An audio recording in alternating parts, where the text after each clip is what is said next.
Wired equivalent privacy is a security algorithm for IEEE 802.11 wireless networks. Introduced as part of the original 802.11 standard ratified in September 1999, its intention was to provide data confidentiality comparable to that of a traditional wired network. WEP, recognizable by the key of 10 or 26 hexadecimal digits, was at one time widely in use and was often the first security choice presented to users by router configuration tools. In 2003, the Wi-Fi Alliance announced that WEP had been superseded by Wi-Fi Protected Access. In 2004, with the ratification of the full 802.11i standard, the IEEE declared that both WEP-40 and WEP-104 have been deprecated. Encryption details. WEP was included as the privacy component of the original IEEE 802.11 standard ratified in September 1999. WEP uses the stream cipher RC4 for confidentiality, and the CRC32 checksum for integrity.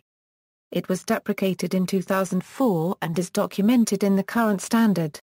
Standard 64-bit WEP uses a 40-bit key, which is concatenated with a 24-bit initialization vector to form the RC4 key.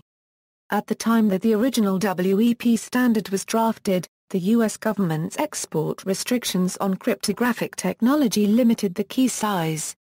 Once the restrictions were lifted, manufacturers of access points implemented an extended 128-bit WEP protocol using a 104-bit key size. A 64-bit WEP key is usually entered as a string of 10 hexadecimal characters. Each character represents 4 bits, 10 digits of 4 bits each gives 40 bits. Adding the 24-bit 4 produces the complete 64-bit WEP key. Most devices also allow the user to enter the key as 5 ASCII characters, each of which is turned into 8 bits using the character's byte value in ASCII.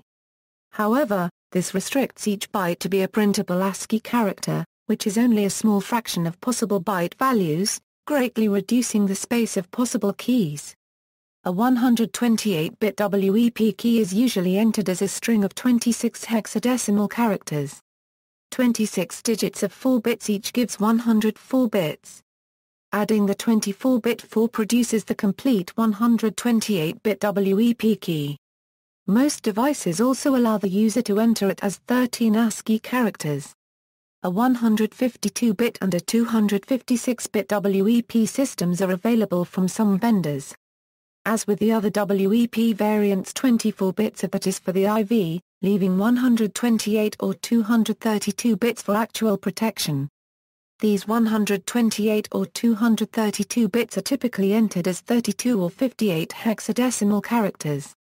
Most devices also allow the user to enter it as 16 or 29 ASCII characters.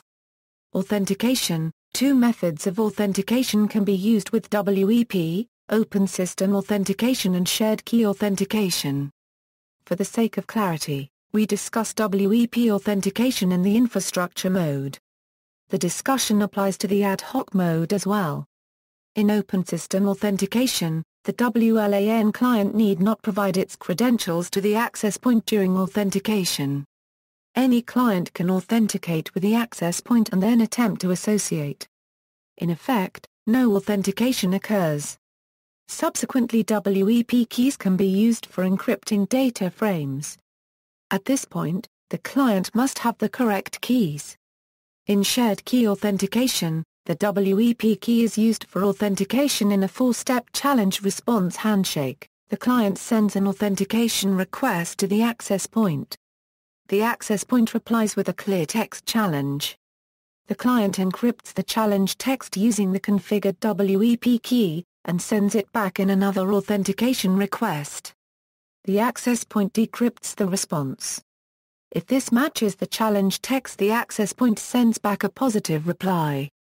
After the authentication and association, the pre-shared WEP key is also used for encrypting the data frames using RC4. At first glance, it might seem as though shared key authentication is more secure than open system authentication, since the latter offers no real authentication. However, it is quite the reverse. It is possible to derive the key stream used for the handshake by capturing the challenge frames in shared key authentication. Therefore, data can be more easily intercepted and decrypted with shared key authentication than with open system authentication. If privacy is a primary concern, it is more advisable to use open system authentication for WEP authentication, rather than shared key authentication. However, this also means that any WLAN client can connect to the AP. Security details. Because RC4 is a stream cipher, the same traffic key must never be used twice.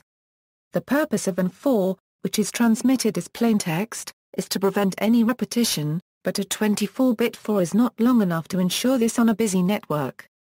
The way the IV was used also opened WEP to a related key attack. For a 24-bit 4, there is a 50% probability the same 4 will repeat after 5,000 packets. In August 2001, Scott Fleurer, Itzik Banton, and Odi Shamir published a cryptanalysis of WEP that exploits the way the RC4 ciphers and 4 are used in WEP, resulting in a passive attack that can recover the RC4 key after eavesdropping on the network. Depending on the amount of network traffic, and thus the number of packets available for inspection, a successful key recovery could take as little as 1 minute. If an insufficient number of packets are being sent, there are ways for an attacker to send packets on the network and thereby stimulate reply packets which can then be inspected to find the key. The attack was soon implemented, and automated tools have since been released. It is possible to perform the attack with a personal computer, off-the-shelf hardware and freely available software such as AirCrackNG to crack any WEP key in minutes. Camwing et al. Surveyed a variety of shortcomings in WEP. They write experiments in the field show that, with proper equipment, it is practical to eavesdrop on WEP-protected networks from distances of a mile or more from the target. They also reported 2 generic weaknesses: the use of WEP was optional, resulting in many installations never even activating it, and, by default, WEP relies on a single shared key among users, which leads to practical problems in handling compromises, which often leads to ignoring compromises. In 2005, a group from the U.S. Federal Bureau of Investigation gave a demonstration where they cracked a WEP-protected network in 3 minutes using publicly available tools. Andreas Klein presented another analysis of the RC4 stream cipher. Klein showed that there are more correlations between the RC4 key stream and the key than the ones found by Fleurer, Mantin and Shamir, which can additionally be used to break WEP in WEP-like usage modes.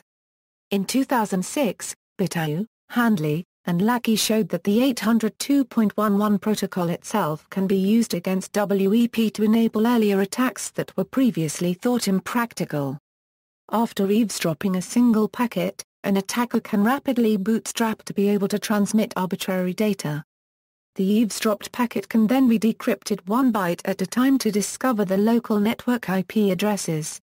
Finally, if the 802.11 network is connected to the Internet, the attacker can use 802.11 fragmentation to replay eavesdropped packets while crafting a new IP header onto them.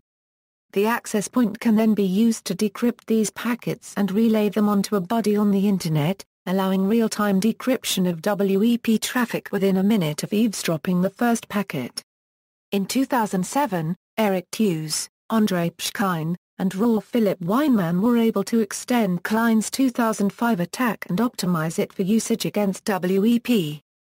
With the new attack, it is possible to recover a 104-bit WEP key with probability 50% using only 40,000 captured packets. For 60,000 available data packets, the success probability is about 80% and for 85,000 data packets about 95%.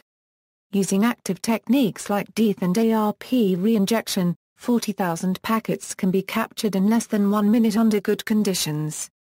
The actual computation takes about 3 seconds and 3 megabytes of main memory on a Pentium M1.7 a GHz and can additionally be optimized for devices with slower CPUs.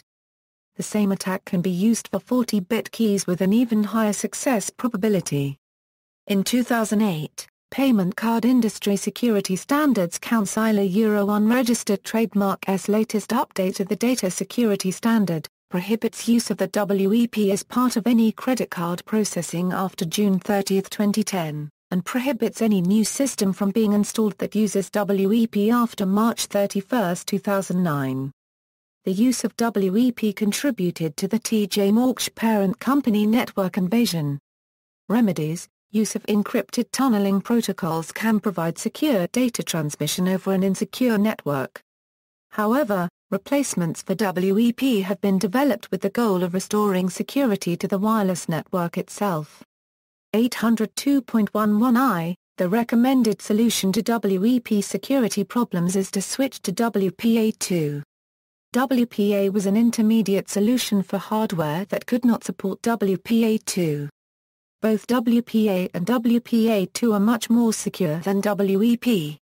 To add support for WPA or WPA2, some old Wi-Fi access points might need to be replaced or have their firmware upgraded. WPA was designed as an interim software implementable solution for WEP that could forestall immediate deployment of new hardware. However, TKIP has reached the end of its designed lifetime, has been partially broken, and had been officially deprecated with the release of the 802.11-2012 standard. Implemented non-standard fixes, WEP2, this stopgap enhancement to WEP was present in some of the early 802.11i drafts.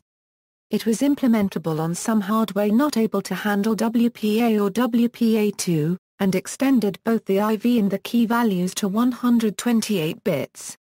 It was hoped to eliminate the duplicate 4 deficiency as well as stop brute force key attacks. After it became clear that the overall WEP algorithm was deficient and would require even more fixes, both the WEP2 name and original algorithm were dropped.